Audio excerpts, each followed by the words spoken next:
boys and girls. This week's learning target is I can write equations to represent situations. I'll dig into what that means in just a moment, but remember to stay till the end and the middle for this video for some cute cat pictures. So, in all the years that I've been teaching kids how to solve story problems, the thing that messes them up the most is knowing what to do after they've read the story. So they read it and it makes sense, and then they're like, wait, is this adding? Should I subtract? Is it multiplying or dividing? And they get a little lost. Now that actually becomes a huge deal in third grade because the story problems get more complicated. By the end of the year, you're going to be doing story problems that have 2 steps, maybe even 3 steps. And by the end of third grade, you're not just going to be adding and subtracting, you're also going to be multiplying and dividing. But don't get scared. We're going to figure out how to handle all of this. So when you get a story problem, the first thing to do is read it and imagine what's going on. Really picture it in your mind. Then comes a step that a lot of kids forget, but when you do it, it really helps you be successful at solving story problems. And that's writing an equation that matches what's going on in the story. You can think of it like a plan for figuring out the problem.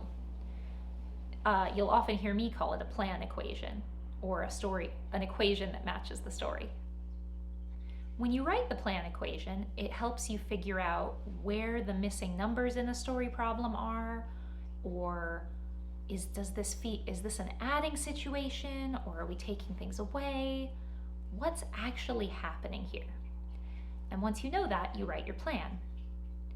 You might use other equations to actually solve the problem, but the plan gives you the list of steps. Remember at the beginning when I said later there's going to be problems where there's like 2 or 3 steps in the story problem? If you write a good plan at the beginning, you won't lose your place and forget things. The plan will keep you going on the right track. So today we're going to start thinking about equations that match situations by thinking about ways to write real life situations as equations. We honestly don't even have to use numbers today. We can just think about the situation. For example, if we were going to make a peanut butter and jelly sandwich, well, you would need to take bread plus peanut butter plus jelly equals a peanut butter and jelly sandwich. So that was an adding situation because I was putting all the things together. I was adding them to I was adding the peanut butter to the bread, and I was adding the jelly to the bread and stacking them all together. So I knew that was a story problem situation. If there were 2 sandwiches and I ate one of them, and then there was a sandwich left for Mr. Emma, that would look like 2 sandwiches minus 1 in my tummy equals Mr. Emma's sandwich left over. You can think about this with our science lessons too. We've been learning about the water cycle. You have water in the ocean, and if you add sunlight, you get clouds when it evaporates.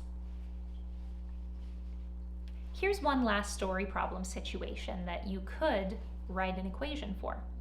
In fact, I have written equations for this with numbers, but first we can imagine the situation with words. Now, when we adopted my cat Wren, she was overweight. She was pretty round and a little too heavy, and the vet said that she would be a lot healthier if she lost a few pounds.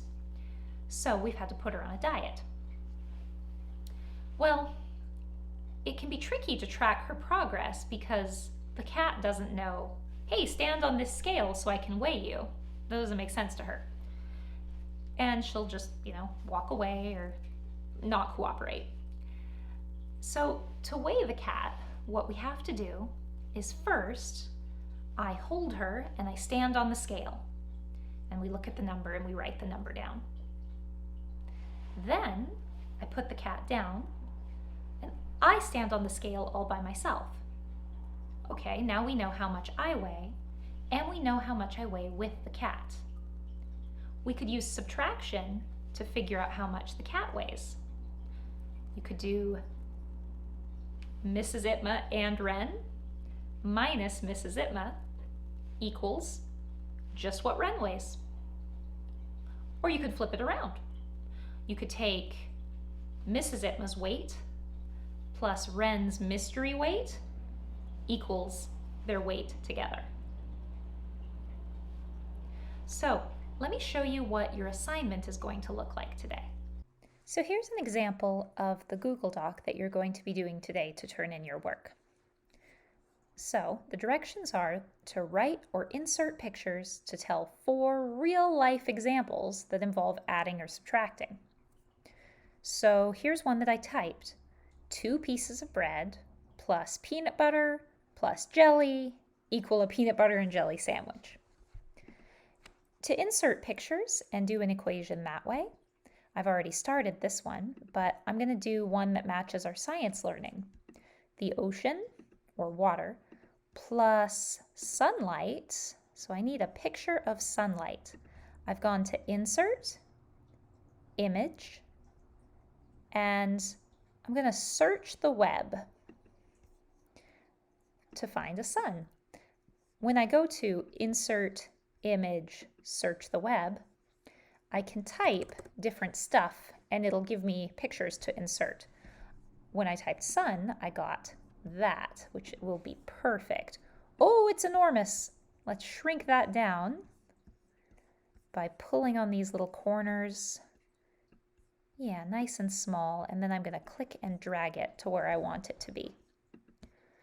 Okay, so ocean plus sun equals, and I'm going to do a picture of a cloud because after the sunlight hits the ocean, it evaporates up and makes clouds. So I'm going to search for a picture of a cloud. Ooh, I could use any of these. Let's do that one.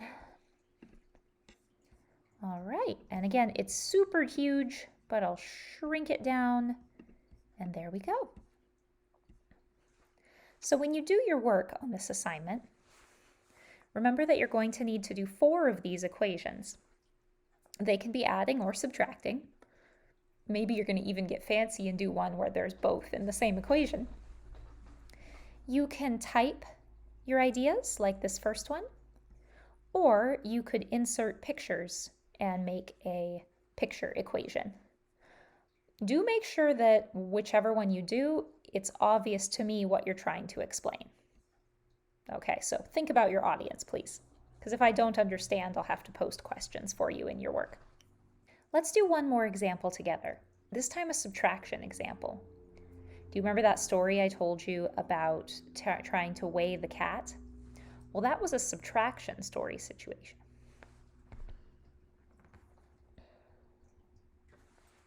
Let's take that story I told you about trying to weigh the cat and put it on here as an example because that was a subtraction story situation. So, to weigh the cat, first I would need to know how much it weighed when I was holding the cat, how much we weighed together. So, well, you could even get really fancy here and add parentheses. You'll learn about those later this year, but basically they mean do this part first. So we could have Mrs. Itma and Wren weigh how much we weigh together, and then we would take away how much I weigh by myself.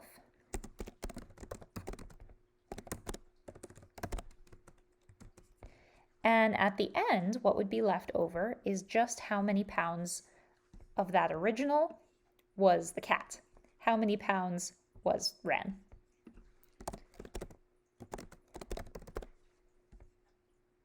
Let's add Mrs. Itma's weight alone, because this is all about how heavy things are.